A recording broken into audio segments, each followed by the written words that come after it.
The speed limit's 55. Nobody yell at me for going over that because I'm clearly going with the flow of traffic. I'm in the middle lane. I'm going just as fast as the 3 cars in front of me. I haven't touched the wheel at all. It's doing its thing. I haven't set a speed. I haven't done anything. And it's just driving along in hurry mode. You find me at the wheel of my Tesla Model 3 Performance, and I have just installed Tesla software 2024.33.35, which is the latest not special access software with full self-driving 12.5.6.3, which doesn't mean anything to most people, but the thing is, it's the latest version of autopilot, and it has the new highway driving stack. So it can drive itself on the highway with the latest software. So I did a long 2-hour deep dive into this new 12.5 software. It was not working on the highway at that point, and now it is. So we're going to test that out. We're going to go do some highway driving, some rural driving, because my last drive was all in the country, and people asked, you know, oh, what's the deal with that, and does it work in rural areas, and now it works in the city. So we're going to test all that out. If I go into autopilot here in the settings, full self-driving supervised, because it does not drive itself. But here's what's new. You have the driving profiles, and these work only for highway driving. It's actually above 50 miles an hour. So if you're on a road with the speed limit above 50, which I actually have out here, so we're gonna try that out.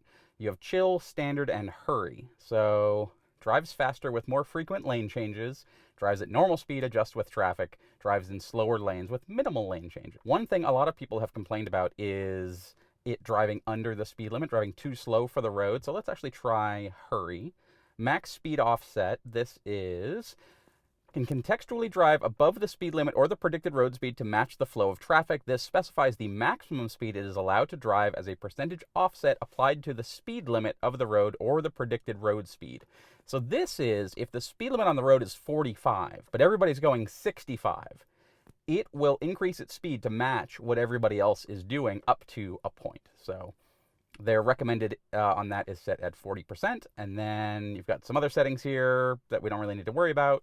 This is stuff for, you know, forward collision warning and things like that, and actually smart summon. We'll try the Burlington Mall, 45 miles away. Should be about an hour and 9 minutes. So we'll try that, then we'll turn around and come back, and then I'll edit it down to just the more interesting parts. I'm going to get us out of the driveway because it does get me out of the driveway too, by the way, but I like to take it a little bit of an angle because this is a very low car, and sometimes it can bottom out if you don't take it at the right angle. Now this is an interesting turn here. It's kind of a blind corner, and the speed limit does drop to the left here, but it's a little tricky. So nobody's coming to the right, and that's pretty good. Even though someone was coming, it committed, it accelerated, and we're off. Let's see how it does here. So far, feels about the same as before. And basically how it works is there are cameras all around the car. There's actually I said 7 in the last video, and someone in the comments pointed out that was wrong. There are 3 cameras up here looking forward, and those are basically 3 different distance cameras. One is an ultra wide that sort of looks at the whole scheme that's going on in front of you. Then there's sort of a medium range camera that zooms in a bit, and then there's a long range camera that zooms in more. And you can think of it actually as like the 3 lenses that are on the iPhone Pro right now, where you have the wide camera, and then you get the middle camera, and then you get the zoom camera. Roll up or down to adjust match speed. Press left or right to adjust driving profile. So if I press right on the wheel, up here, it says hurry, standard, chill. So we'll put it in hurry. And then I can adjust the speed max there. Let's see, does it go in the right lane? Okay, so this is already an update.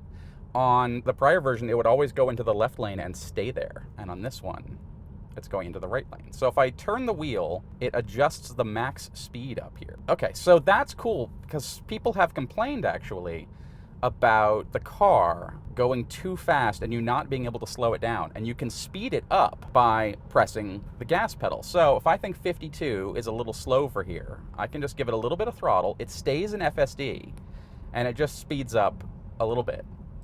And so now it's running behind him, and we'll follow him along and match the road speed of the other cars. So if I turn this down and I set it, say, to 55, it'll slow down to 55. That's pretty cool. So I can say, you know, on this road, don't go over, well, I mean, I'll just set it to 80 and we'll see what it does. I just had a little bit of braking there. The prior version of this had a little trouble at intersections, especially at night. And I don't know, they said that's been fixed, but we'll see. And don't mind me, I'm gonna have a little bit of seltzer here. This episode is sponsored by, it's not actually sponsored by, so don't sue me. Trader Joe's Sparkling Water Cranberry Clementine flavor.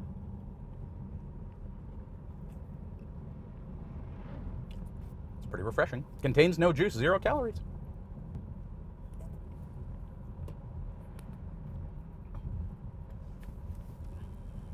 So there we go.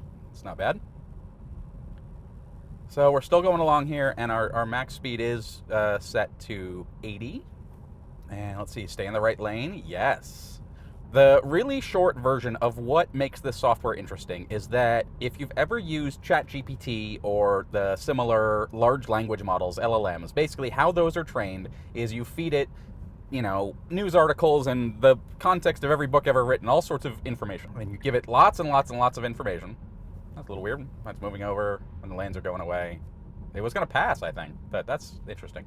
Or it was just preparing to merge. I don't know. So the ChatGPT and all those things, basically you train it with lots and lots of words and it learns how to talk. And if you've used any of those, then you know that they work, you know, pretty well. And this is trained in the same way. Basically, Tesla took video from its cars. Oh, and I got to talk about the cameras. Sorry, I'm jumping all around. Hopefully, I'll edit that out and make it smooth. If not, you know, it is what it is. Tesla cars have lots and lots of cameras on them, and Tesla collects some amount of that data, and it gets uploaded. There's a data connection in the car, and it gets uploaded to the cloud, to Tesla, and they took all of that data, and they trained a vision-based model to teach it how to drive. Now, there's only so many different things that you can do in a car. You can basically take the steering wheel and turn it left or right. You can, turn the turn signals on and off and choose whether you're going forward or backward. That's basically it. And then you have the throttle and brake. So that's your collective inputs. And even in this car, you basically can just use the throttle because it has, you know, it goes to 0. So that's basically how that works. And so this latest version of full self-driving, 12.5, is built on that platform, and then they adjust it a little bit for, you know, various situations. Like one of the things that had happened in the past is if you train it to, by watching humans, it'll learn how humans drive, and it'll do things like roll through a stop sign, which is technically illegal, and you can't, you know, do you train your car to go through a stop sign or not? Well, yeah, okay, fine. So they did things like it stops for 3 seconds at a stop sign, and that is the easiest way to tell when the car is in FSD mode, because I promise you, if I blindfolded you and put you in the right seat and had it in FSD or not, you would not be able to tell the difference between the two of them, between FSD and not, between, you know, human driving and FSD. You just can't tell. It's that smooth. That's basically how the system works, is that it's been trained how to look at the world and how to deal with any situation. So it knows, you know, okay, when there's 2 orange lines and there's a white line, I drive in the middle, and there's this car in front of me and I shouldn't drive into that. I should stay behind it and give it a little extra space. And there's that, oh, I know what that thing is. That's a guardrail. I don't drive into that. It learns the rules of the road in the same way that a human learns how to drive, which is by watching people. You didn't learn how to drive by reading a book. You have to read the driver's ed manual to like get some of the laws and stuff to pass the test, but for the most part, you watch your parents. You watch whoever's been giving you a ride. You watch a bus driver, whatever. You watch them drive around, and that's how you learn how to drive. And so that is how this version, the newest edition of full self-driving, has been taught. And as a result, it works really well and is exceptionally smooth and all of that. So let me talk about the hardware on the car a little bit. This is a 2024 Model 3. Easiest way to tell that it's a new Model 3 is that it's got the little light strip running around it. So right now it's set to purple, and you can make it any kind of color you want. But that's, you know, at a glance, that's the easiest way to tell. The second easiest way is that there are no stalks on the steering wheel. So if I want to change turn signals, I can press buttons on the wheel, but no stalks. And the reason they did that is because stalks are really expensive. If you put, stalks in the car, they're, $100, $150 a pop for all the mechanisms and everything. Because think about it, they got to work 180,000 times every single time, no matter the temperature, no matter the whatever. They're automotive grade. And so it doesn't have those. It just has buttons on the wheel, which I have gotten used to. I've had this car a little over 2 months, and I've gotten used to it for the most part. The only thing, and someone had to tell me this too, by the way, is there's 2 buttons and they're stacked on top of each other. And originally I thought that was kind of dumb. You should have one to the left and one to the right. And I still kind of think that, but the stack works like the turn signal does. So if you wanted to turn right on a turn signal, you'd flip it up to the right because that's the way the steering wheel has to turn, right? And so the right indicator button is on top, just like you turn to the right, and to go to the left you push down, so that's the down button. And every once in a while I have to think about that, and but it's pretty much second nature at this point. The car has 7 different locations of cameras. It's got the 3 up here, 1 close, 1 medium, or one wide range that sees everything, 1 sort of medium range that looks out to a medium distance in front of the car, and then 1 sort of longer range that looks to see where the cars are off in the distance. And you can sort of see here in the visualization some amount of info about what the car is seeing. And so, the cars appear pretty far away up there, and then come towards you. And it doesn't quite have the definition of the road, but it certainly sees far enough. And that's a couple hundred yards there that it's looking out. So like there's a truck up ahead, and we should see the truck here. And yep, there it is. It's already, it already got it.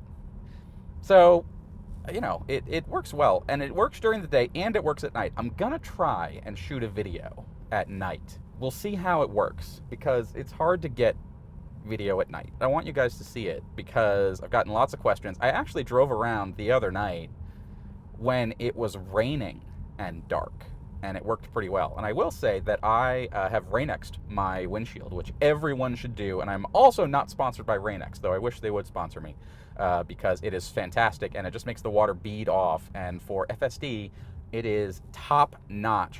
So if you have a Tesla and you use FSD, Rain-X. And what, I'll even put a link in the description below to a bottle of Rain-X and some of these microfiber wipes that I've been using. Actually, those are from Costco, so you can just go there and get those. They work great. Anyway, you've got the 3 cameras up there. You have 2 more cameras that look out to the sides. They're in, just behind the front tires. Then you have some more looking to the ones by the front tires are looking backwards into your blind spots. Then you have 2 in the B pillars here that sort of look out to the side and see what's next to you. And then you have 1 in the back, which doubles as the backup camera. And I can actually show you. There you go. So you have, the rear-facing camera there that's sort of a wide-angle one, and then you've got the blind spot cameras on the left and the right, and these also show up on the screen when you turn on the turn signals. So the mirrors are required by law, but it does have, it does duplicate, like, oh, here, we're going to give you the digital ones. So when we can rip the mirrors off and get rid of them, we can do that. So there's the different mirror views. And then you can see the other views when, for example, it's got a dash cam in it. And so if I tap here and then I can tap dash cam, it'll record what happened from all of the cameras surrounding the car. So if you see an incident or something happens or whatever, the car can record all of that. Some other things that we can note going on the screen is that this is showing basically what the car's view of the world is and how it's classifying different stuff. And so you have the lane lines in the middle, lane lines on the outside. It does know the difference between the lane line and then the shoulder of the road and then off the shoulder of the road. And so it sort of shows you right there, you've got the lane line and then you've got sort of a breakdown lane area, and then you can kind of go off. And then it's flat for a little bit and then it sort of ramps up, which I don't know if the cameras are picking that up, but sort of there's it's definitely not a runoff area, but it's just a little bit of like flat grass, which is probably like the right of way, and then it's other stuff. And so it kind of shows like, okay, we're over there. And I wonder if there was an incident, if a car like crossed over the line and was going to crash into us, like if it would drive off the road because it would know that's better than being driven into. I don't know. I don't really want to find out either. So I'm not going to do that. Let's go on 47. Speed limit 50 here. Let's see if it speeds up a little bit. 49. Yep, went for 47, 49, 50, 51, 52. So a couple things that are interesting. Let me just finish my thought on here. So it does show, basically it looks for cars, it looks for the lane lines, what the road's doing, pedestrians, and things like that it has to worry about. It does not really worry about details. Like, it doesn't show the Jersey barriers over to the side. It just shows like that's the edge of the road. It does show certain street signs. So here is a sign that says speed limit 35 ahead. And so it did show that as a speed limit sign, even though that's not quite right. Here's another speed limit 35, and then the speed drops. So the car will always show you right here what the speed limit is. I'm not 100% sure how much of that it's getting from the reading the signs itself and how much is coming from the highway mapping data that it has. I think it's a little bit of both, but it is the mapping data. So now we're coming up to red light, and as you can see, it shows that little blue line there. That shows the stop line. That's where it's planning to stop. And then when you come to a stop like this, the view changes. It like rises up to give you a more comprehensive view of the intersection. And so up ahead, we've got 4 turn signal lights, or 4 traffic lights, excuse me. 3 of them are the ones we care about, and the 4th one to the left is the left turn. We got 1, 2, 3. Those are in blue. Those are glowing blue, and they just changed to green, right? The far left one is gray. It shows it, but it's gray, meaning it's going to ignore it. That's not our traffic control light for the direction we're going, for the lane we're in. It just shows you the ones that we care about. And so you can kind of look at the screen and double check it and be like, is it looking at the right thing, or is this a weird situation? What's going on? So that I really like. The funny thing is that the car makes you watch the road, and there's a camera right up here, right there. I mean, here, I'll wipe it off. There's a tiny, very widescreen fisheye camera in there that watches me and watches my eyes to make sure that I am watching the road. And it does work with sunglasses and, and at night, during the day, whatever. They've tested all of that, and it seems to work quite well. If you look away for too long, it will complain at you. So I can look at the screen here. Actually, I'm just gonna give it a, see, please pay attention to the road.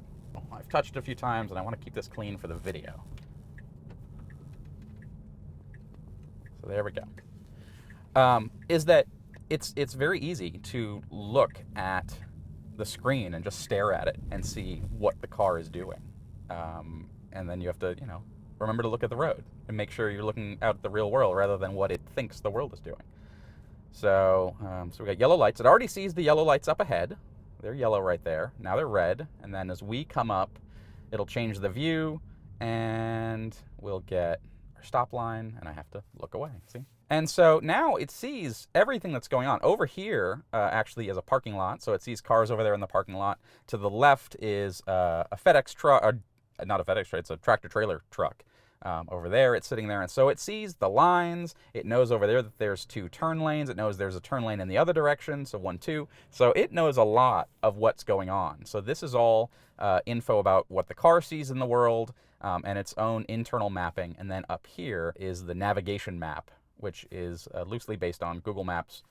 So if I tap that, then there's our map of the world, and we can make that go away because it knows to turn for you. That's sort of the beauty of full self-drive, is that it figures out what direction to go. So this is technically not a highway. This is well, it's a state highway, but the car never thought it was a highway in the prior version. So I won't see too much of a difference here, I suspect, except the new hurry mode will apply. It's been tweaked a little bit.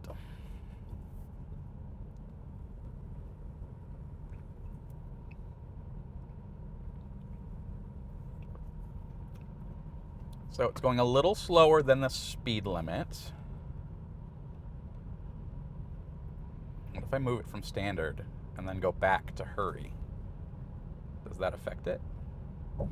So I don't know. if... So now it's speeding up. I wonder why it did that. That's interesting. What happened at that moment that made it decide to speed up? Because I didn't touch the gas pedal. Interesting.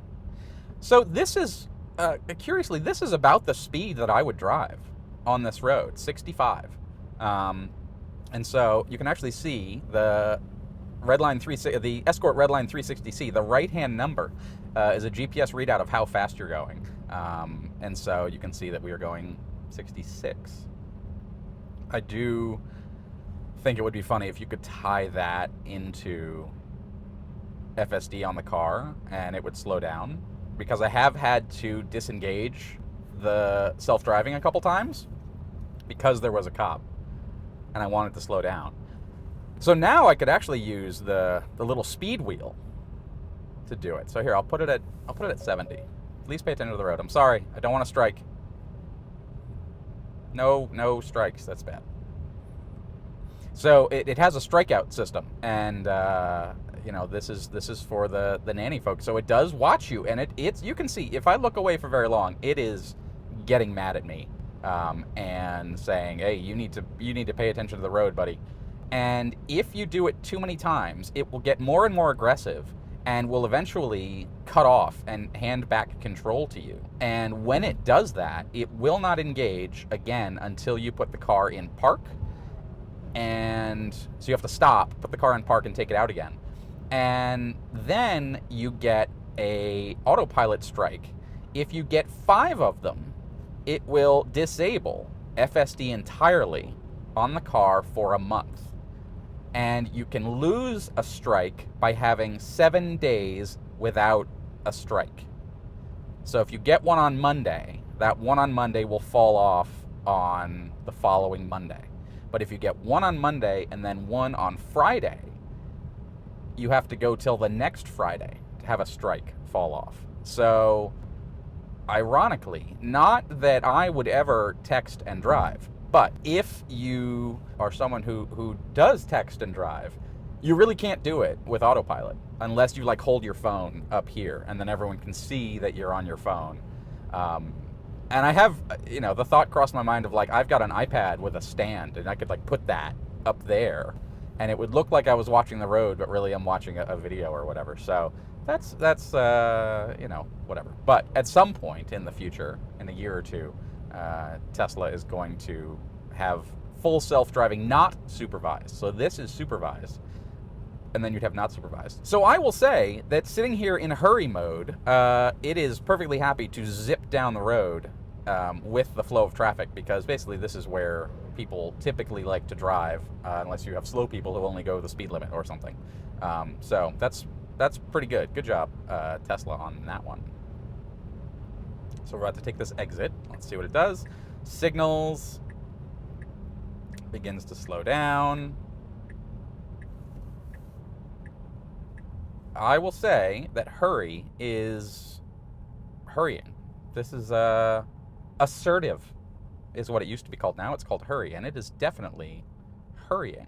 So yeah, so that is a significant change from the system as it was before. And so now that we're below 50 miles an hour, oh, fascinating. Okay, so the head of Autopilot actually tweeted this out the other day. Ashok Elaswamy, who I hope I'm not butchering his name there. He said that, oh, this new highway driving profile feature is now active for roads where the speed limit is 50 miles an hour. And so, you know, on that road, speed limit was 55, and we got the profiles. You know, hurry and standard and whatever. And then now that we're on a lower speed road, those are gone and I can't change them. I can adjust the max speed, however, so I can still slow the car down if I think it's going too fast. So, you know, we'll say 55 here. And sometimes on this stretch up ahead, people do go 55, 60, 65, even though for a little bit of it, the speed limit is 35, and then it goes up to 45, I think, and then it's like that all the way into the city. Now, I'm going to try not to use the gas pedal for the new system, because it's supposed to be a little bit smarter, but we'll see if I need to. There are occasions, and I did this in the prior video, where it needs a little encouragement, a little reassurance that it's making the right decision, and you can just give it a tiny bit of throttle, and then almost every time I've done that, it has continued on its way. Just a little blip to say, yeah, you can go, you're good. And I'm gonna try not to do that because I want to see what it does. The other thing I don't want to do is tell it to change lanes, and I'll only do that if, really, I'll only do the throttle thing or the pedal if there's like people behind me getting annoyed. But for the most part, you just can't tell. And so now I have driven all the way from my house here, and I haven't had to disengage, and I haven't had to really do much of anything.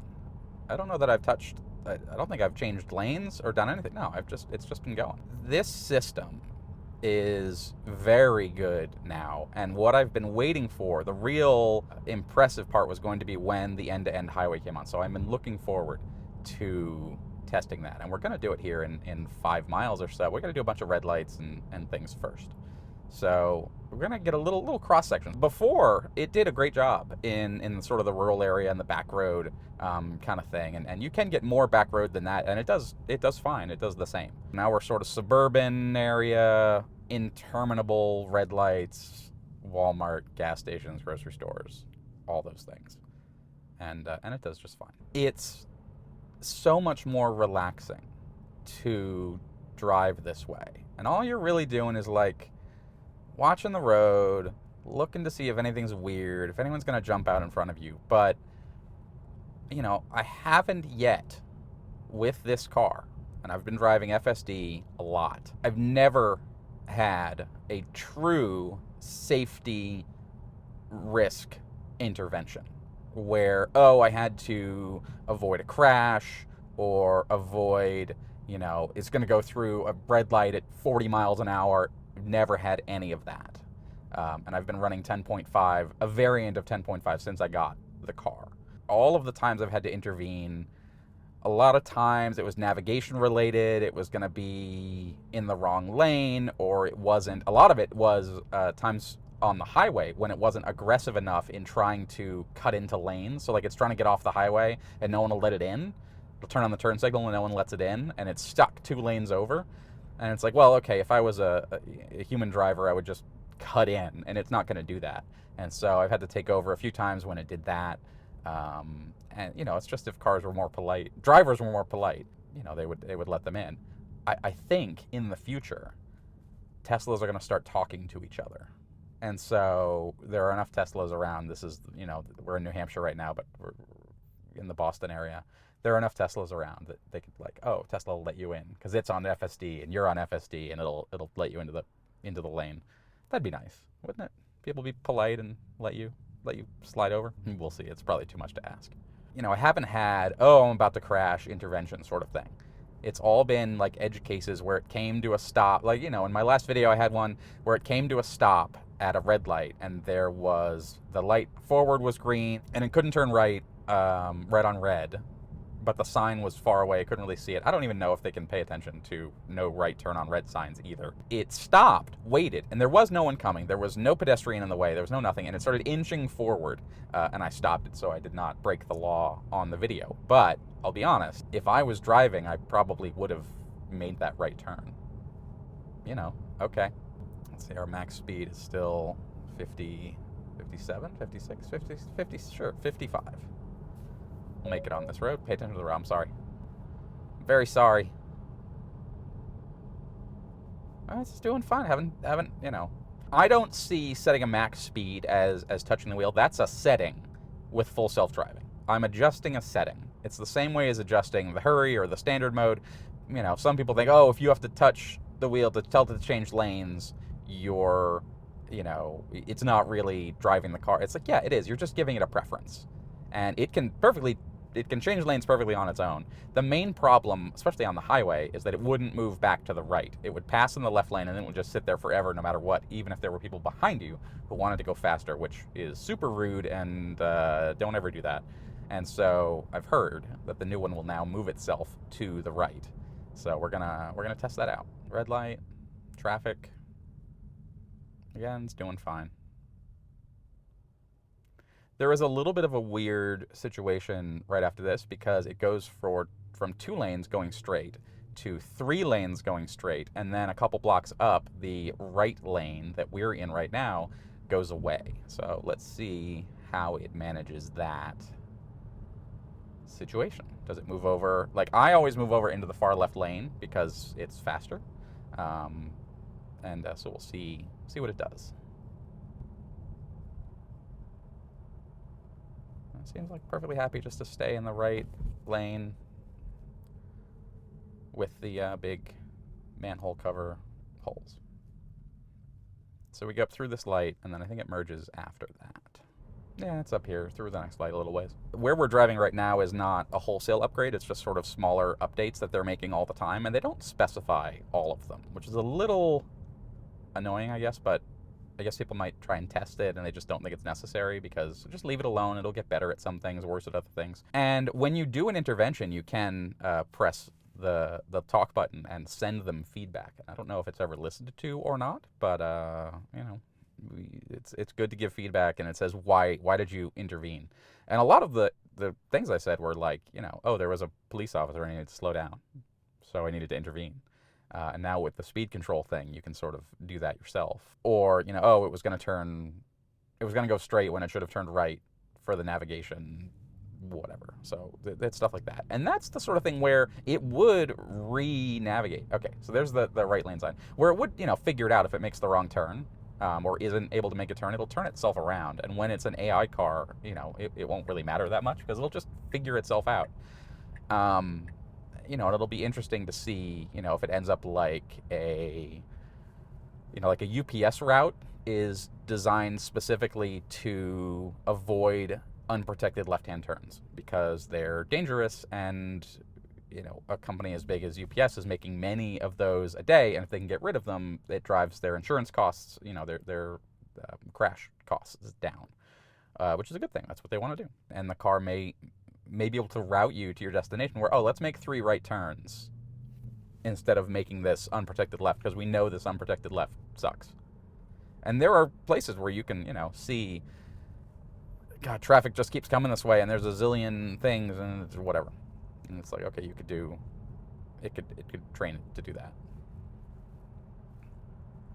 That's a silly point, because most people aren't going to do that, but, you know, we've all been stuck at a left turn, and one of the things is that sometimes the system can be not quite assertive enough, and it won't quite push it. If this wasn't a video, this would be super boring, and I'd be listening to a podcast or something. As an aside, Model 3 Performance has a bang-in sound system. It's really, really good. It's not as good as the Cybertruck, which has a really bang-in sound system, but it was pretty good. Just as we were about to enter the intersection there, the light turned yellow, and it continued on.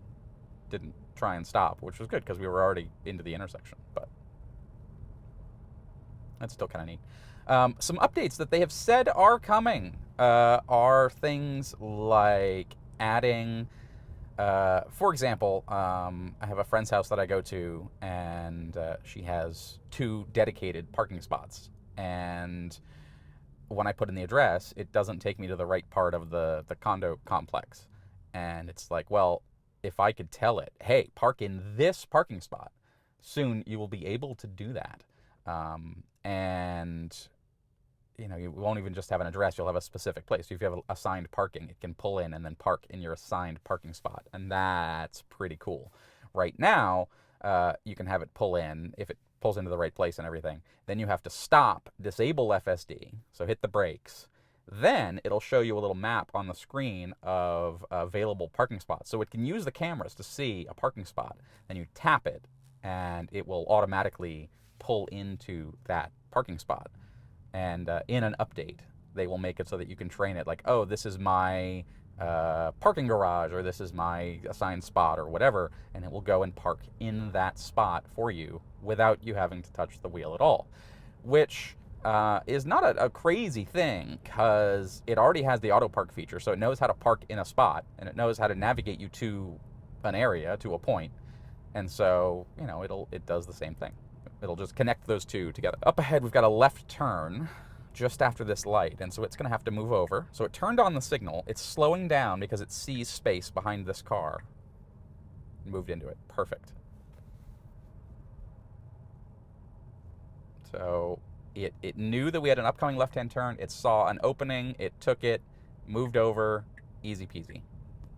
Let's see, which lane does it stay in? Is it going to stay in this lane? Oh, I don't know that I've ever had it do that before. It usually always wants to go in the left lane so it can turn left.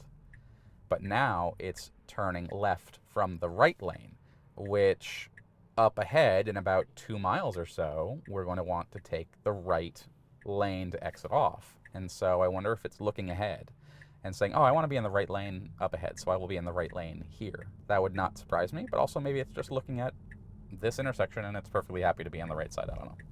So turning left, we have a guy to the left of us. It's happy with that. Driving along. Yep, all good. Navigating perfectly.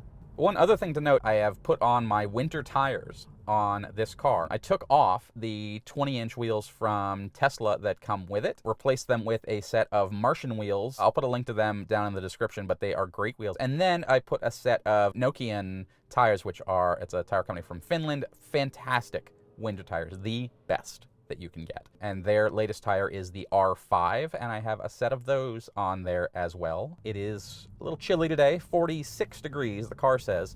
It was down to 26 where I was last night. And those summer max performance tires that come on this car, once it gets under 40 degrees or so, they start to become like rocks. And, you know, imagine the Flintstones car. It's not that bad, but it's not good, especially when it rains or snows. Not good.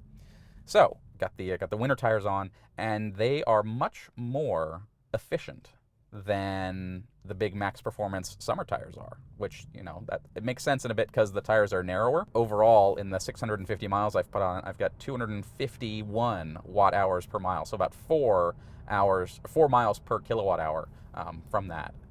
And then my overall was 277, so that was under the old tire, so it was a little higher under those. I'm paying attention. I'm paying attention. I'm looking at the road. I promise. So here we are. We are merging onto the highway. Let's see how that goes. So this will be my first test of the highway end-to-end. So let's see how it does. It wants to move over to the left because we're merging. That makes sense. Is this guy going to let me in? Well, it's in a hurry, so it's like, I'm moving over, yo. And we're going to move over again. Yes. Speeds up, moves over. And then we're going to basically follow this car here, and it's going to just move over again. Just keep signaling and going. Let's see. We'll just set it at, say, 80. Let's see what it does. So normally on, or under the previous regime, well, this guy's going way over 80. Under the previous autopilot, it basically was not thinking on its own too much. It was like, okay, I'll keep you in the lane, and then if the cars in this lane are going too slow, you'd set a speed, and if they're going, below that set speed, then we will move into the left lane to go faster. And then that was it. And it would be able to move to the right if you had an exit coming up. But other than that, it wouldn't. It would just drive around and, you know, move over to the left and wouldn't move to the right. And it was not driving itself the way this system is, where it's thinking and it's being more careful and all of that. The speed limit's 55. Nobody yell at me for going over that, because I'm clearly going with the flow of traffic. I'm in the middle lane. I'm going just as fast as the 3 cars in front of me. But I haven't touched the wheel at all, and it's doing its thing. I haven't set a speed. I haven't done anything. And it's just driving along in hurry mode. Fascinating. This is really good, guys. It's in hurry, and it's hurrying. So, you know, if you've... oh, look at that! It moved to the right, past those cars. Now it knows that there's space over here. It moves back and parks here. And so it's not going to go in the far right lane, because it doesn't like to be in the right lane, because people are merging on and off the highway. That's not good. So it wants to move out of that. and it'll just sit here. So if I didn't want it to change lanes so much or to go a bit slower, I can either manually roll the max speed down, or I could transfer it to a different driving profile out of hurry and into standard or chill. So again, it sees that we have room on the left, moves us over, and drives us along.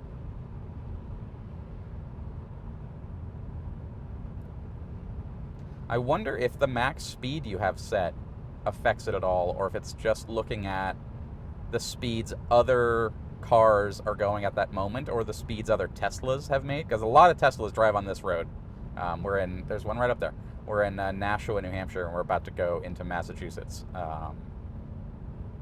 And so it has plenty of training data for like how fast the cars drive in this area. So I'm anticipating that I'll get down there and then we will have traffic coming back the other way. So we'll get both with flowing traffic and with not flowing traffic. Still have not touched the wheel since I left the house. This is sort of a curvy section. Then we cross the border into Massachusetts. They increase the speed limit from 55 to 65. That has made no difference to how fast people go. People always drive fast on this road because it's basically dead straight for 20 miles or something. People would, go 85 or whatever. So I'm going to leave it at 80.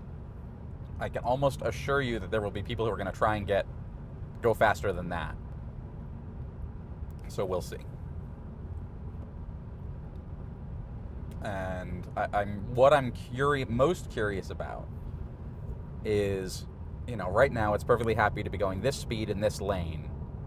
We saw it move over when it knew that there was ample room to do that in. But I'm curious if I have someone following me closely, okay, when people want to get by you, right, what do? They tailgate. If you have a tailgater, will it know, okay, fine, I'll move over and then come back? That is a sort of a human thing that this system is going to need to do in order for full self-driving to integrate onto the roadway. Because for the foreseeable future, for the next many decades, there's still going to be human drivers. And this system is going to have to integrate with the human drivers. And there's going to be human drivers in the left lane who want to go faster than you're going, even at 78 in a 65. And they are going to get road ragey, and they're going to drive around you on the right side if you don't move over. So right now, if someone came up on me, the right thing to do would be to move over, even though I'm going faster than that, eventually going to pass them, right? Don't camp in the left lane. And if it is aware and looks behind it and says, oh, this guy's right on my rear, maybe I'll let him go. That would be the right thing to do. That would be smart, and it should do that. So we'll see. If it can't do that, then I have to manually intervene and press the button and move it over. So, I think this guy, maybe he wants to go faster. I don't know. We got plenty of room to the right. Let's see what it does. This guy's moving over.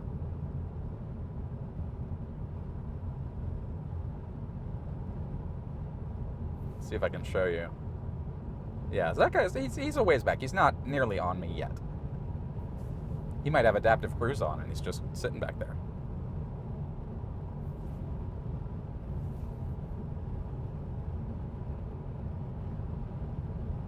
Still haven't touched the wheel, haven't changed the set speed other than to verify. Yeah, we'll leave it on 80, see what it does. It looks like it'll just keep going faster and faster though. So we've left it on hurry 80 max. So you could probably just set that and never touch it. It hasn't tried to go much faster than I would need it to, ever. So it's very natural, just driving just like a human would. One thing that's interesting about it actually that is different from the prior version, it's hugging the left lane line a lot more, which I really like. It's giving extra space over here, and it's sitting right on that left line. which is fantastic. That is a pro driving move right there, because you're giving more room to the cars over there, because there's nothing to hit on that side and there's cars to hit on this side. And so for it to sit over there and hug that yellow line is really pro driving move. So that is one of the most interesting things that I've seen so far that is different, other than the speed management and the moving to the right to let people by.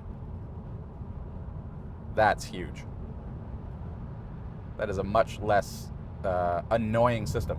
So there was a big truck there, and again, it's moved over to hug this line. It's not crossing it like that guy. Let's see if we move over now. This guy on the left is going faster. There's a hole, but it's not a big one. How aggressive is it going to be about moving over? It shouldn't, right? Yes, perfect. So that car, which was sitting in our blind spot, it waited for that. Then it moves over. And again, it's hugging this left side line. So I don't know if you can see in the camera. I hope you can. But the cars up there are hugging that left side line.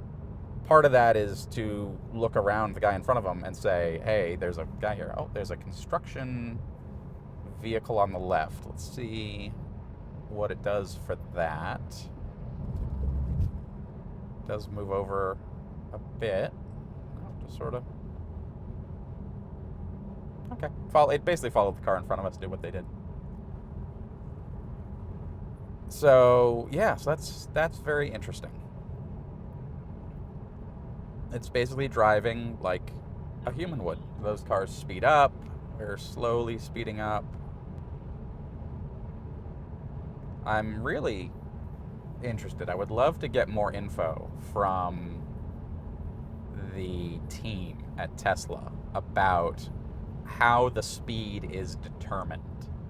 How much of it is speed limit versus historical data of what their cars have done versus what the surrounding vehicles are doing versus what profile you're in. And I would imagine some of it is what's coming up, maybe? Or maybe like, oh, an exit's coming up, so we'll slow down a little bit. I don't know. Like this truck, if that truck moved over, would it slow down? I don't know.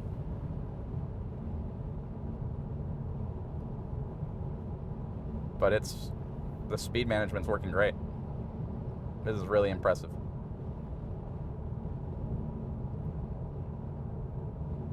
My not sponsored by Trader Joe's sparkling waters. Excellent. That's the other thing about full self-driving. This is the best drive-through fast food vehicle ever. Because it can't drive itself through the drive-through yet. I imagine that's going to come at some point, right? Sponsored by Chick-fil-A. But you go through the drive-through, you get your food, you got your drinks here, you can put your food, whatever, and then it'll drive you along, and you can sit here and eat your sandwich, or dip your nuggets, or whatever it is you want to do. That's pretty cool. That's the best feature. And it's a fantastic road trip feature too, because you can go get your food, stop at your rest area, plug in the car to fast charge it at a supercharger, grab your food, get back in the car, hit the road, and it will drive yourself. So now we got this school bus van thing in front of us, and we can move to the right. Let's see what it does. We're going 75 though, so it's doing fine. I would like it to move over. No need to be in the left lane here, though we do have cars cutting over now, so whatever. There was, until a moment ago, no need to be in the left lane.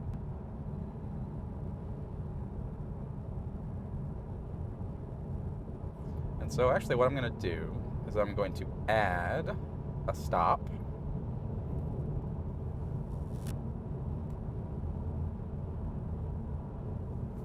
Well, I gotta look back at the road before it gets mad at me. I'm gonna add a Costco behind us. Oh god, I gotta rearrange these.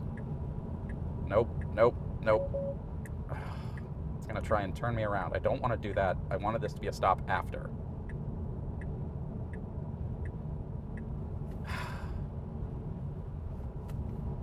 If I do add stop, I don't necessarily, that's probably the right way to do it, because you could add a gas station or something. So we're going to go to the mall at the end of this road here, and then we're going to turn around and we're going to go back. to Nashua in that traffic. So that'll be fun. So it moved over because it thought we were going to take that exit to turn around, which I don't want to do. I'm going to do a thorough, not a thorough test, but a thorough-ish test.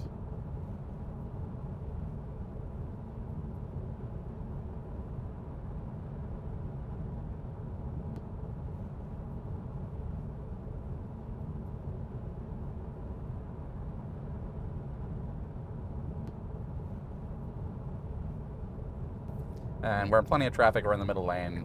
Ooh, moving to the right lane for speed. That's interesting.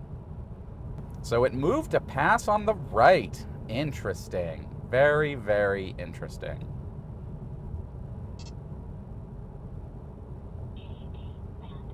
Yes, thank you.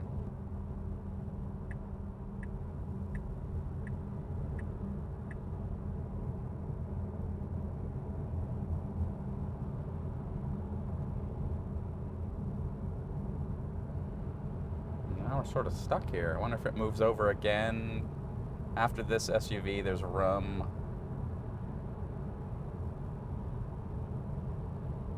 No, it's happy here. So you can see traffic building up on the other side. Will be interesting to see how it does. We'll leave it in hurry. We'll leave the max speed set.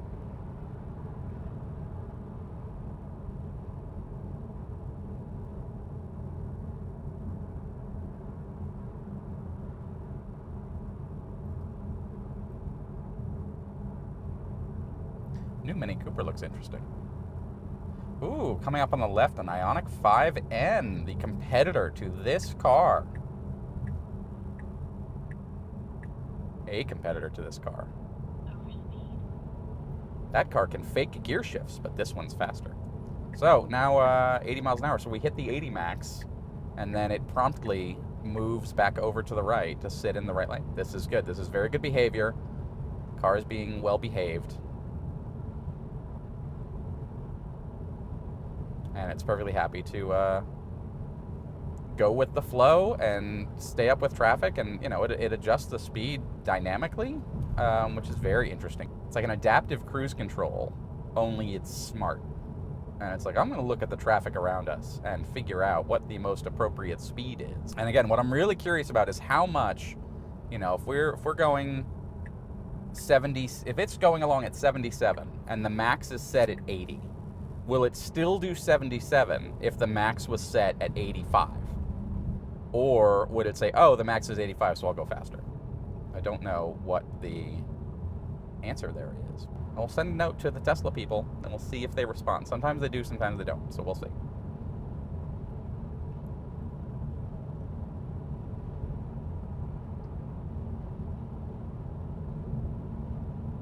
So what I'm going to do here in a second is I'm going to take the mall off, so it'll take us off the highway and then it'll put us back on going the other way.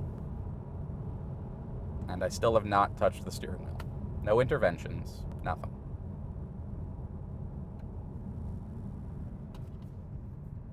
We do have a police officer up ahead.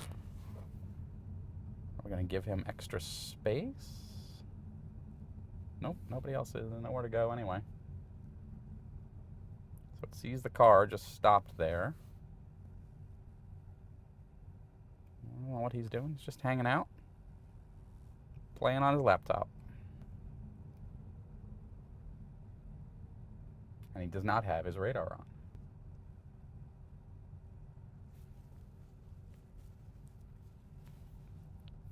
All right, so at this point, I can edit trip, X off, say, let's go to Costco. And so it's basically going to do a little loop-de-loop here. All right. I'm looking. It's going to take us right back on the highway, going the other way. And so it does know, it does have traffic. If you have premium connectivity in the Tesla, it will show you the traffic on the map.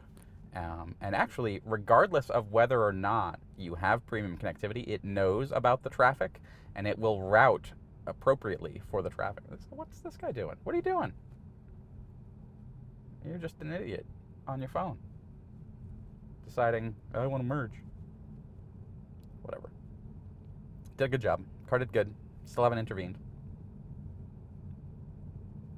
The guy behind us who's on his phone tailgating is he's got his phone up.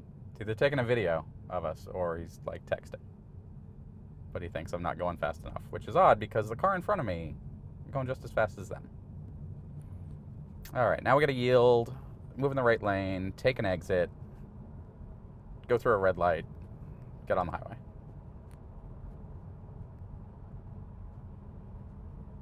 So this guy he changes lanes and he accelerates. There's nowhere to go. Oh, he wasn't holding his phone. His phone's on a mount. Okay. So he's just an impatient jerk. All right. Signal. Take the exit.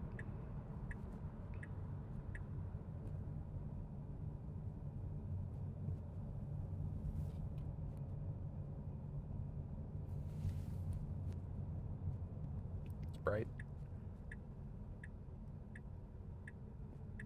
Red light. Please pay attention to the road. Sorry. Just trying to avoid the sun. Car. Got a Mustang Mach-E in front of us. Still have not touched the steering wheel. Other than to, adjust the knobbies and stuff. That doesn't count.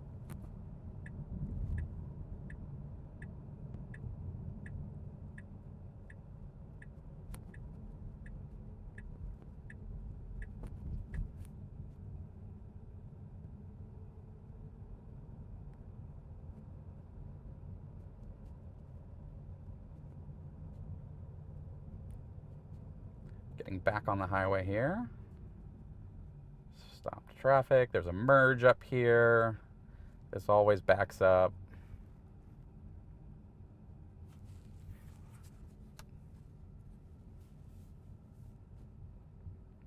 So we actually have our own lane that they are trying to move into, which they don't have to move into it because both lanes turn right onto Route 3. But now is it giving him room because he has his turn signal on? I think it is. Okay. What are you doing? Just go. There you go. So yes, he didn't have to move over until you make the corner, which is nice.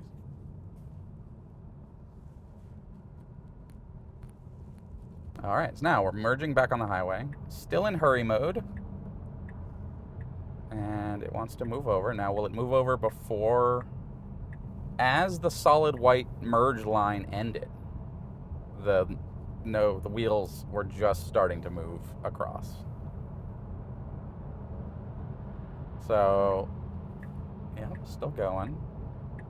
So it says 55, and then it says 65. So I think maybe because 95 is a 55 mile an hour highway, it's technically until the first speed limit sign, it's 55. I don't know. Interesting. Let's see what this is still set at. I think it reset itself to 85. Is that because... my absolute speed limit is 85. So, all right, I'm just going to leave it alone. So every time you get on the highway, it's going to reset that max speed to whatever it's supposed to be. 30% offset, 40% offset. So now we're sitting here in the left lane. There's a big truck coming down the right. Will it move to the right, or will it just sit here?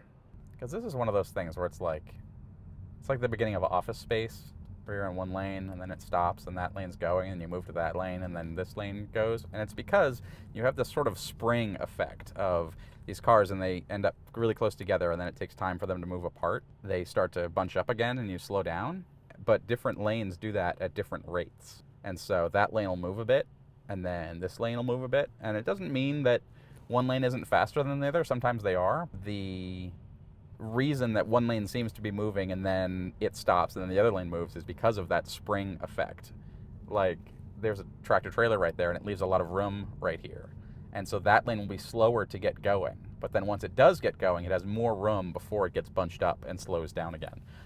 There was a great book called Traffic where they researched this and simulated traffic and why traffic jams happen the way they do. One of the most interesting ones is, if you ever have a traffic jam and you get up to the front and suddenly it lets loose and you're like, there's not even a crash here. What's going on? Why did that happen? It's because if traffic flow is high enough, the traffic jam will move backwards down the road because the cars are too bunched up. And so you can have an incident that backs up a bunch of cars. That incident clears. The front cars start going. But as more cars arrive at the back and have to slow down, the traffic jam moves backwards down the road. And so the front cars release once they're not bunched up anymore. But the back, new cars keep bunching up. And so what happens is the traffic jam moves backwards down the road until the traffic flow drops. You know, it happens after rush hour or whatever, to a sufficient level that you have more cars getting freed at the front than you have joining at the back. And then eventually all the cars end up spaced out enough and you don't have the jam anymore. But that's why you get a traffic jam that seems like it occurred for no reason, because before something happened, you know, there could have been a car broken down, there could have been someone pulled over, there could have been a crash, whatever. Cars bunched up, and then it takes time for those. Think about it, a red light. You don't all set off at the same time. You wait for the car in front of you and they get a few feet away, and then you start to accelerate and the guy behind you and all that. Now you have that on a, you know, a quarter-mile length scale for a car backup. And that traffic jam will move down the road. So you'll get a jam for no reason. This jam is basically happening because there's too many cars on the road at once and everybody slows down. One person taps their brakes, then everybody taps their brakes, and you get that compression effect of all the cars coming together. That's why traffic jams happen. The other reason that traffic jams happen is literally friction, because adjacent lanes will have friction based on how fast they're going and how fast cars can merge into them. So up ahead, there's actually a highway merge lane, busy lane, or excuse me, a busy exit with a lot of cars coming in. Those cars come in, that slows down the far right lane because the people have to merge into it. And then you have a friction between the lanes. You know, if that right-hand lane has to slow down to say 40 miles an hour because there's cars merging into it, even if there's room in the middle lane, people generally aren't going to keep going at 70. They're going to slow down until there's some speed differential that humans are comfortable with between that middle lane and that right lane. And then the leftmost lane, which really has nothing to do with what's going on over there, will then slow down with the middle one. So there's a literal friction between the lanes, and as one lane slows down, it's going to slow down the lanes around it. This isn't always true. There are people who are just like dicks who will just, I don't care if they're stopped, I'm going 60.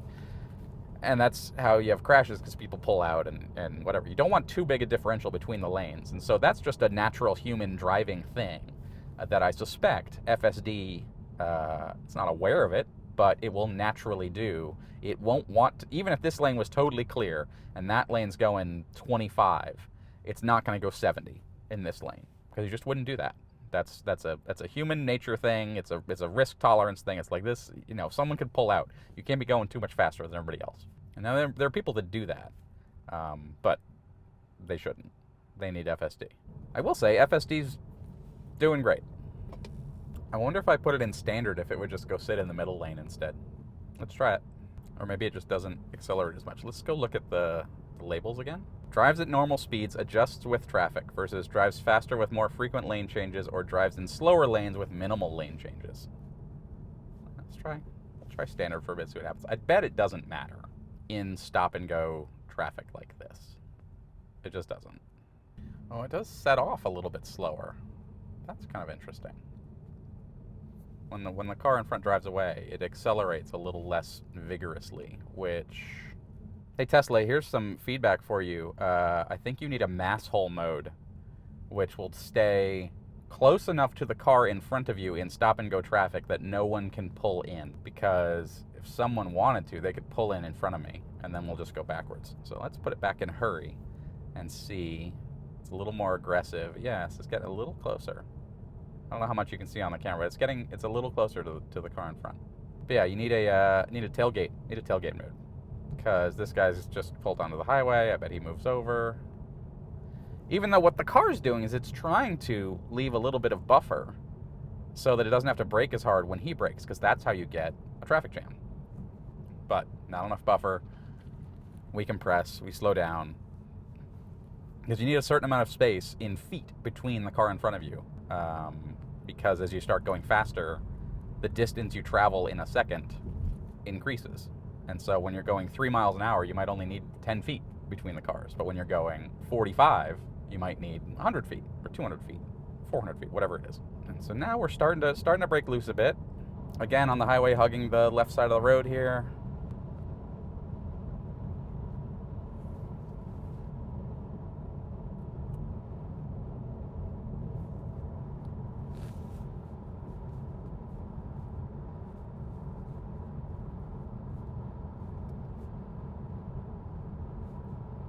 So the traffic breaks, FSD just keeps going. This highway FSD is really good. I still have not touched the wheel in any meaningful way. And really in any way, I've adjusted the max speed offset, but that's it.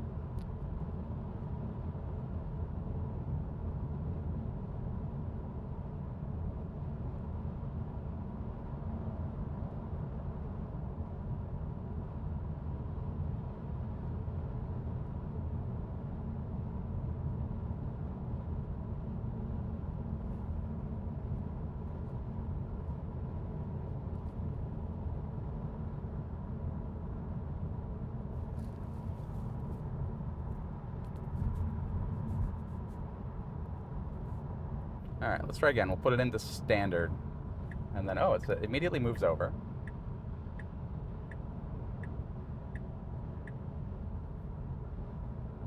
We'll just sit here in this lane, driving along with the flow of traffic, letting people go by.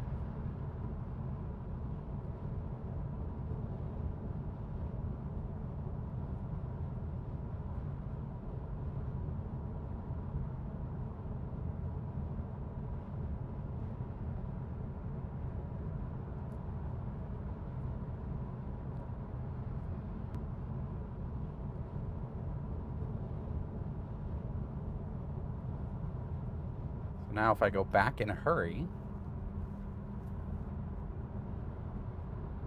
oh yeah, it makes a definite difference. So those are significant differences in the profiles. I'm really curious what the actual difference is, because I bet it's something like, a speed offset of the average speed that they've seen driving on the road, or looking at the speed of the traffic in the middle lane, and we'll go a little bit faster than that, go 10% faster than that up to some speed. Like it's something like that, but I don't know.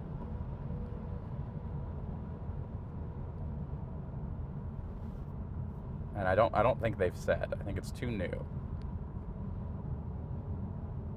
Well, I'm almost done with my journey here, and verdict roundup on this.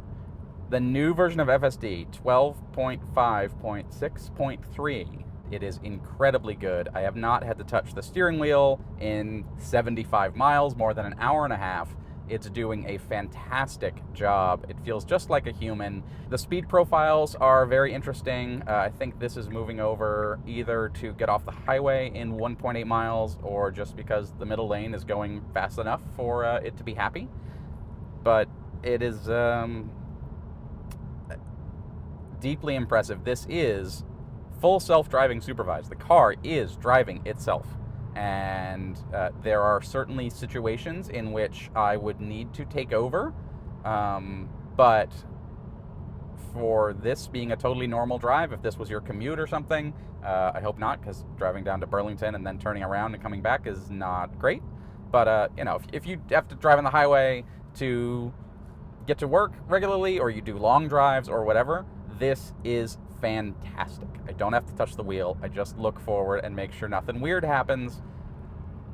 And that's it. And I can sit here and relax and read my podcast. And this, especially on a long distance drive, or when you've had a long day at work or something like that, would be so much more relaxing and less taxing than manually driving, and less frustrating too. You don't realize how much mental energy you need to put into driving. And it feels like second nature, steering and the wheels and the pedals, but you have to pay a lot of attention, and you have to do a lot of manual brain power and calculations for driving down the road and keeping yourself in the center. And a lot of it is like low-level subconscious stuff, but you're still doing a lot of thinking. And this just takes all of that off your brain. And you don't have to do that. You don't have to think about, how do I make sure that I'm in the middle of the lane? You just, look out, keep an eye on the road, and supervise. And that's literally what it is. It's you are supervising the car that is doing the driving. That's what full self-driving supervised means. And it is full self-driving. The car is driving itself. It is not driving in every situation, but the car is absolutely driving itself. It does a very good job. It is astonishingly good. And now, what I learned in my 2-hour drive around Boston, it has certainly been improved from that, driving around the city as well, and now it's brought that to the highway. And this thing is, it would be interesting to test this on a longer distance road trip. Because I did just do a drive across the country in a Mercedes EQS for the I-90 Surge with my friend Kyle from Out of Spec. I'll put that link in the description below as well, because that was a great time. And then I also drove the Lucid Air from that trip back to Colorado for him. So in the last couple of months, I did a Seattle to Boston 3,000-mile run, and then a Boston to Denver 2,000-mile run in electric cars. Neither of them had FSD. They had decent driver assist systems, but not like this. So I think there's a test in the near future in order.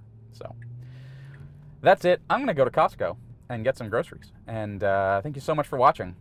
Drive safely.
I'm going to take over.